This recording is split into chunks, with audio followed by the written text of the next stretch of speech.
Hi, everybody. Gilly Godwood here. Whoo, this is part 2 last week. If you haven't watched that one about my joy lunch, wearing the fur coat and what happened, I suggest that you go back and watch that one. Today, I am talking about what happened at that joy lunch. But first of all, let's just take a moment. See the SAS t-shirt. That's my band. SAS Band NZ, and this fabulous jacket that I have not worn nearly enough. Check out those sleeves. And it didn't have it was a bit kind of straight down. So I've done a little bit of sewing, as in I've put a hair tie inside. And so now I have like this. Needs work. Anywho, come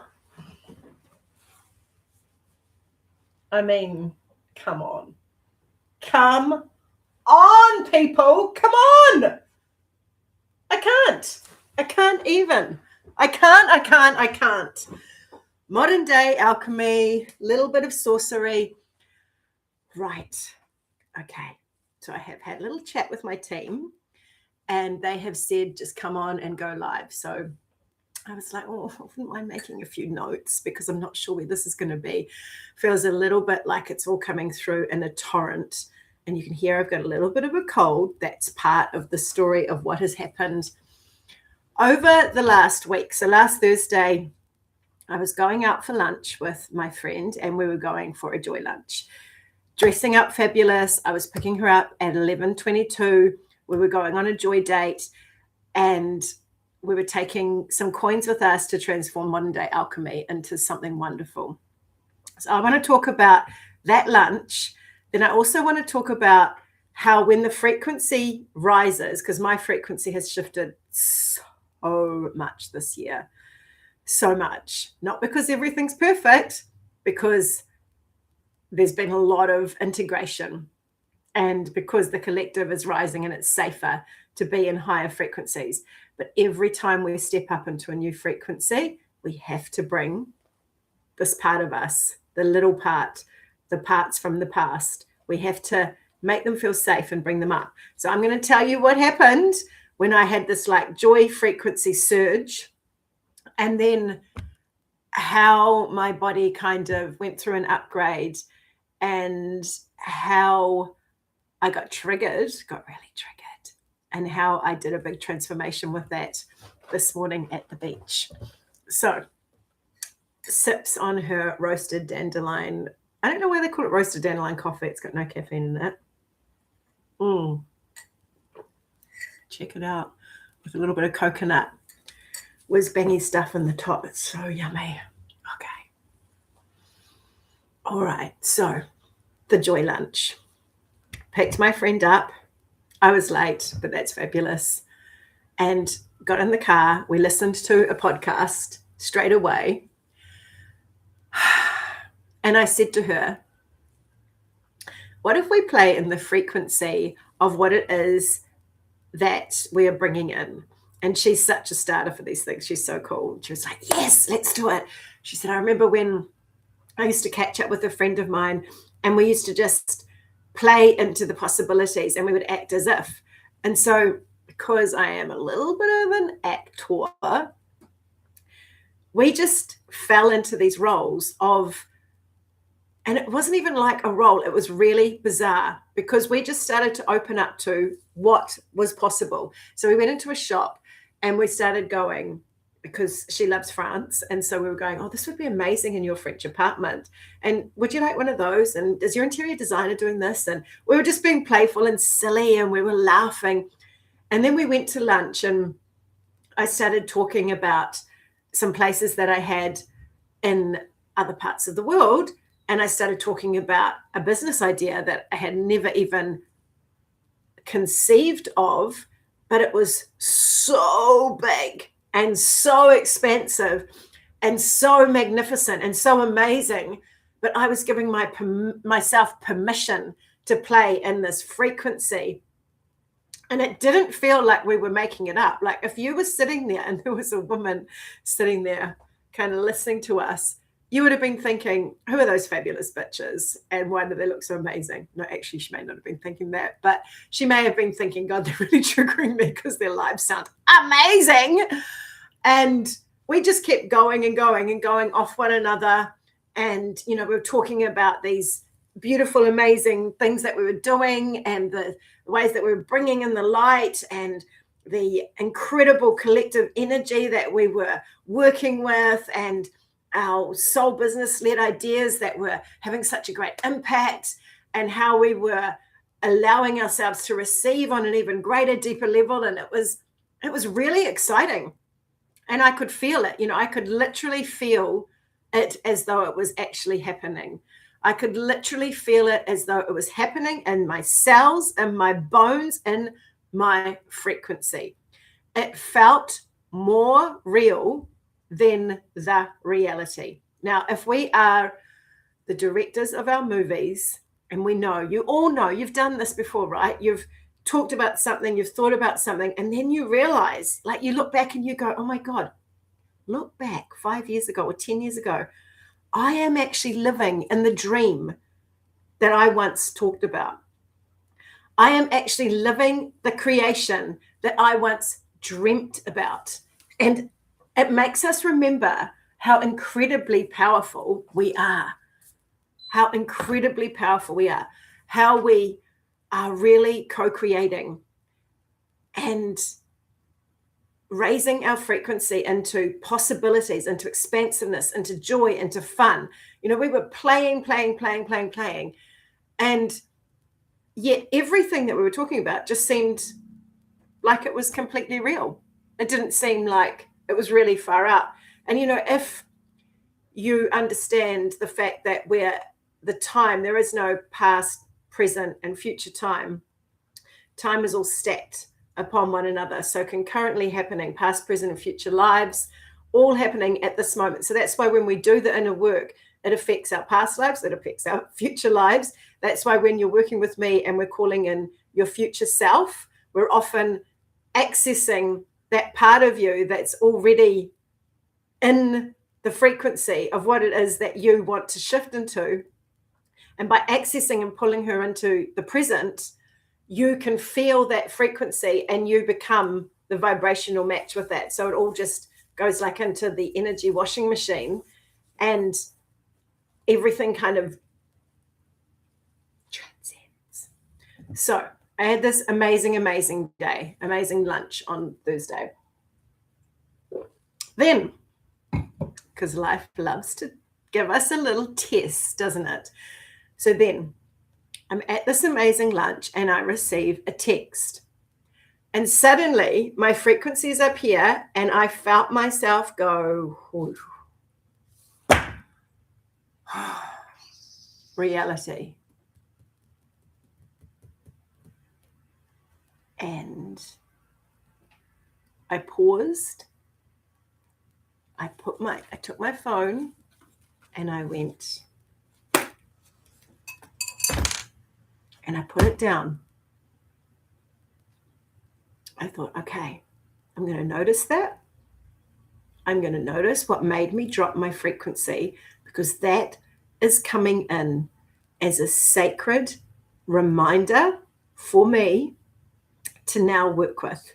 Because if I want all of this, if I am a frequency and an energetic match to all of that, then I got to clear some shit. And one of the things that I have got to clear, which many of us have got to clear, is the harmonizer role. And the harmonizer role shows up in that we try to keep the energy frequency harmonic for people around us.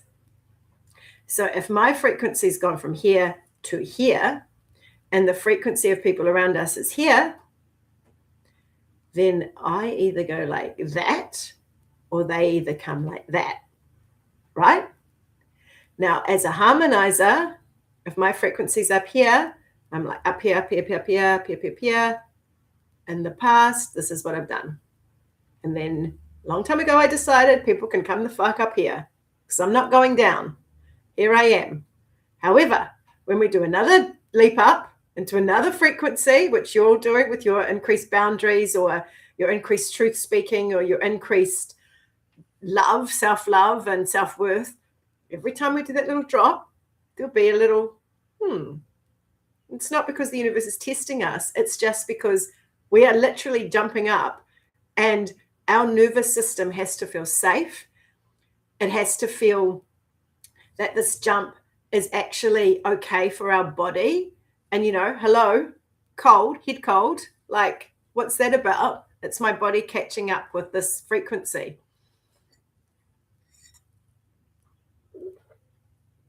Get it while it's hot.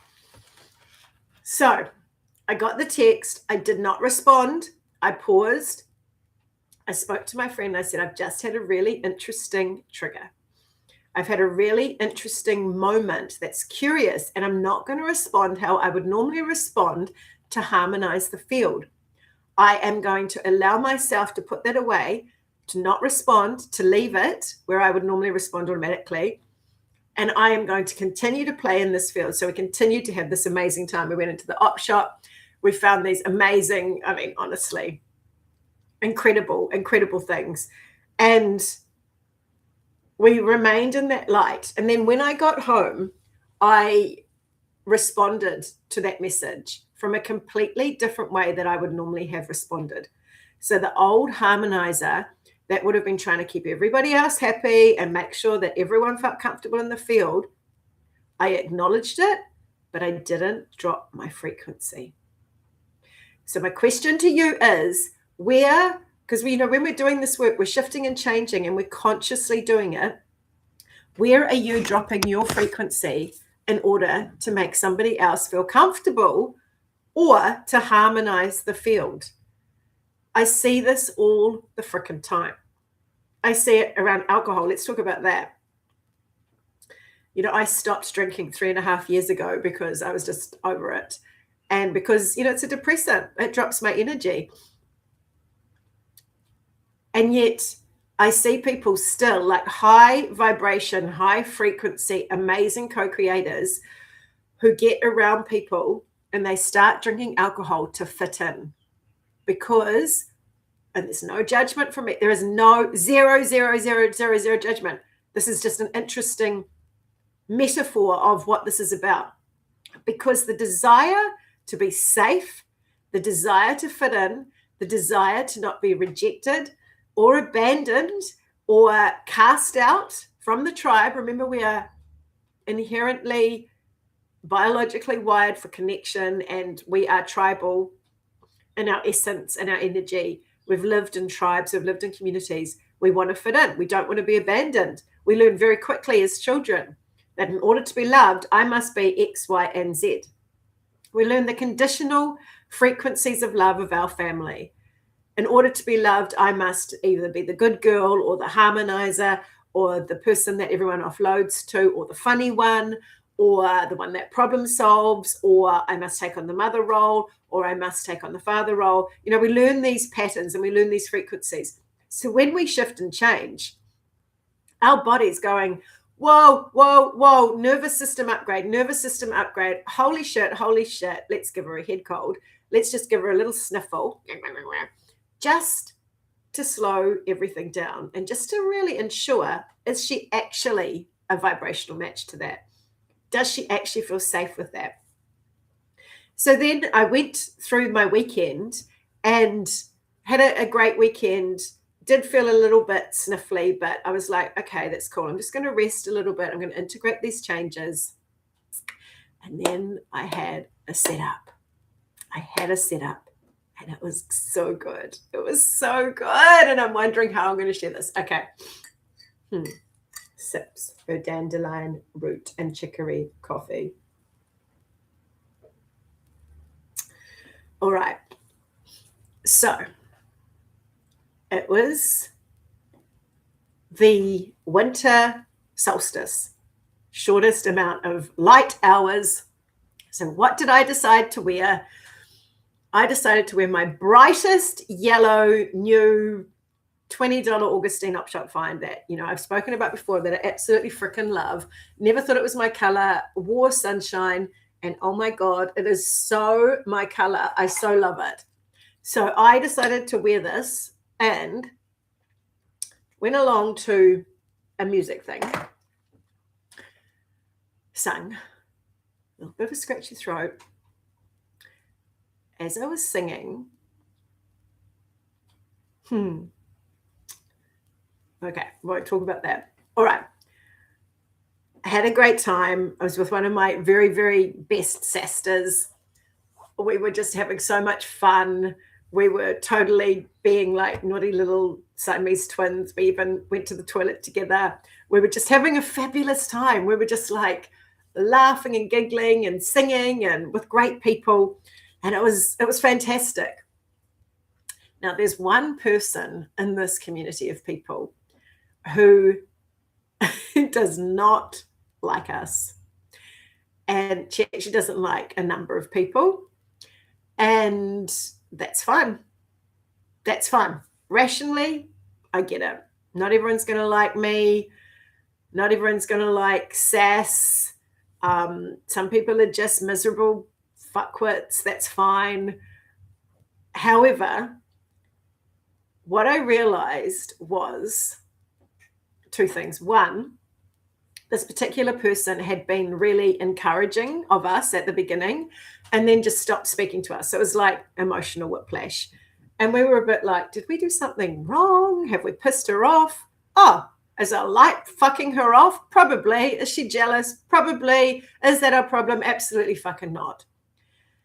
But what I noticed yesterday on Monday, so the day after this, because I was a little bit conscious of that when she was there. I was a little bit conscious of her judgment and just the fact that she's quite surly. And so I said something to her, a nice comment, and she was really gruff back to me. It was fucking rude. To be honest, it was fucking rude. I would never speak to someone like that. And not that I'm nice all the time, but, you know, I mean, I haven't done anything to the woman. So she said something and I got in the car and I laughed and I said, that's what I said to myself. And I laughed and I didn't think anything more of it. And because I know what she's like and I know it's not just us. I know it's not just me. However, yesterday, I was sitting at my desk and I noticed that my energy started to drop. And I started to go into an old story. And I caught myself, because the wonderful thing with doing this work is that we get very fucking conscious of our stories and where we go under pressure, under stress, and under change. And normally we run about 4 stories. They're not that individual. They're pretty much all the same across everybody. Who do I think that I am? Big one. I am not worthy. Will I still be lovable if I do set boundaries, love myself more, put myself first, express myself more, show up on social media more, back myself in my business, leave my husband, whatever it is. And I can't think of the other one. So am I annoying? Am I safe? Am I loved? Am I accepted? You know, basic human things. And I started feeling a story running and I went, stop. Because the story comes and then the behaviors come. So normally because it's so unconscious, most people just go, something's happening. I will then go into the behavior that I do to appease that part of me that is coming up. So be it an addictive behavior, be it a pattern of fear consciousness, be it a story that we tell ourselves, something will happen and then bang, you're into whatever happens. But I went, stop. Put my computer down, went to the gym, did a stretch, sat in the fucking sauna like a fucking queen and thought, okay, I feel that this is up for me. I reached out to 2 of my very dear healer, beautiful friends. I said, I've got something coming up. I know that it's been triggered. I'm just asking for a compassionate witness, nothing to do here. And then this morning when I went on my walk, I was walking along because I wasn't aware of the trigger. I wasn't aware of why I'd been triggered. I was just conscious that I had been triggered. So this morning on my walk, I'm walking on the beach and I go, fuck. And I had this moment and I literally screamed out, fuck, really, really, really loudly. There was no one around me. And I went, fuck, that's what it was. Because what I do is I rewind the story. When did I get triggered? When did my energy go from high frequency, creating magic with a lunch with my friend, to when did it drop? And I went, fuck, it fucking dropped, because there is a part of Gilly, like so many of us, who wants every motherfucker to like her. And as an adult, I don't fucking care if you like me or you don't like me. I really genuinely don't. I would love it if you did. I prefer it if you did. That's great if you do. However, it's not what drives me. But little Gilly was like, fucking hell, you've just done this massive big upgrade. Channeling on Saturday, this huge big sentient beings that was just like, this light language coming through. I mean, God, so much was happening. What about me? What about me? So I had to go back and say, right. And when I was about 11, I was on the stage. I was winning speech competitions. Winner of speech competition from 1, from 2.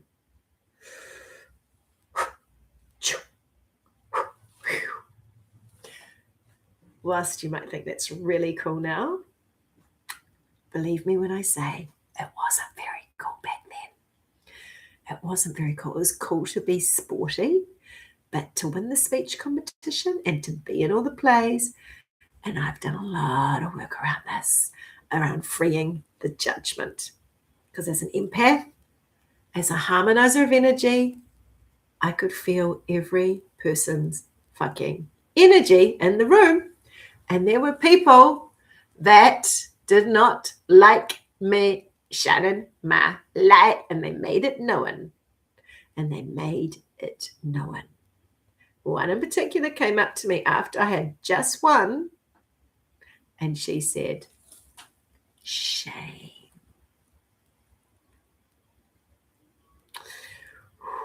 And if you know about energy, where joy is to the light, shame is to the darkness. You can't get a more low vibration energy than shame, guilt, and fear. But shame, yeah. Do you know how many people I mentor who get pulled back by the shame of being their fucking selves? Who have been shamed for their light, for their high energy, or for their introversion, or for their particular, special, funny, creative, unique, unicorn way that they view life. I was fucking furious. I walked on that beach. No one was around me, thank God, because I was giving every motherfucker who I'd ever felt had judged Gilly a fucking serve. A fucking serve. I went back as adult, empowered, goddess, wise woman now that I am, 40 plus years hence, and I said to all of the motherfuckers, you can shut the fuck up and you can fuck off. And it was fucking wonderful, because little Gilly felt so seen.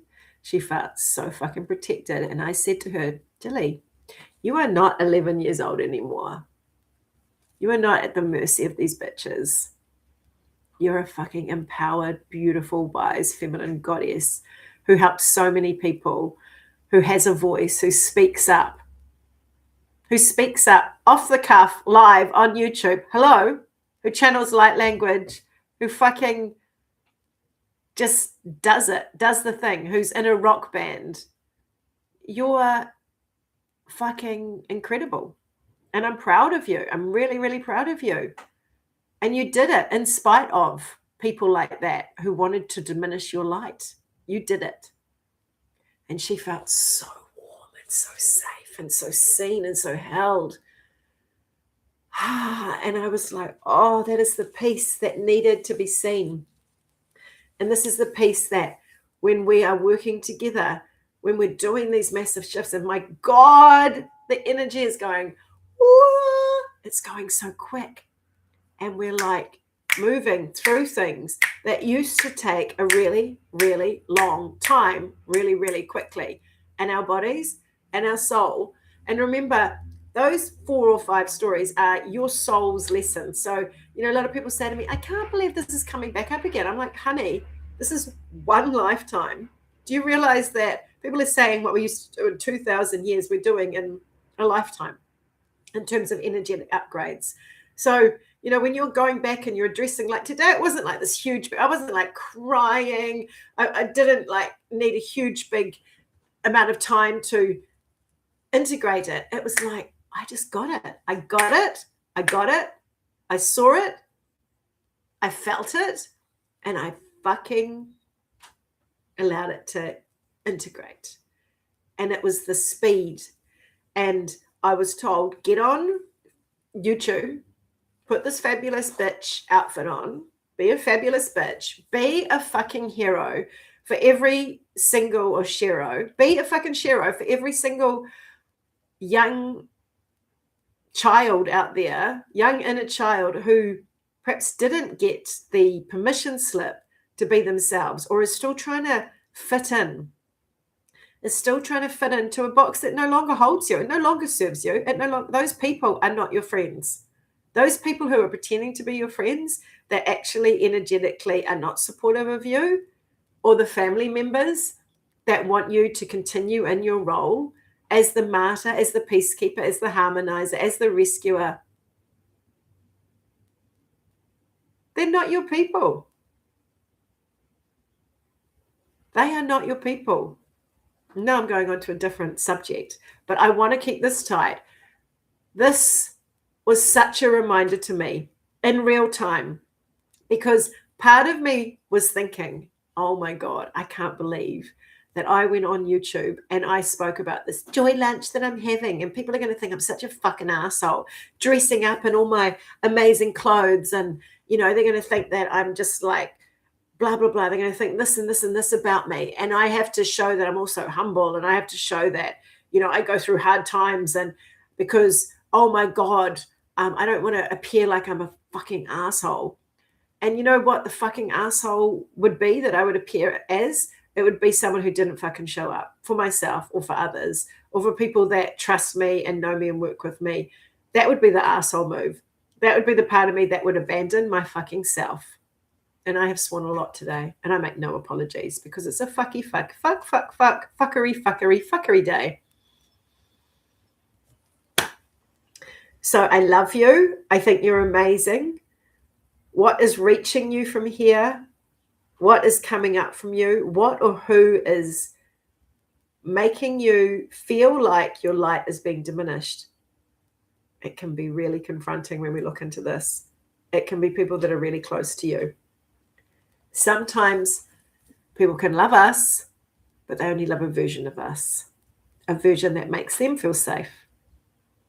And what part of you from your childhood is being triggered by this? I'm going to leave this right here. I love you. I love you. I love you. You're amazing. You're doing great things in the universe.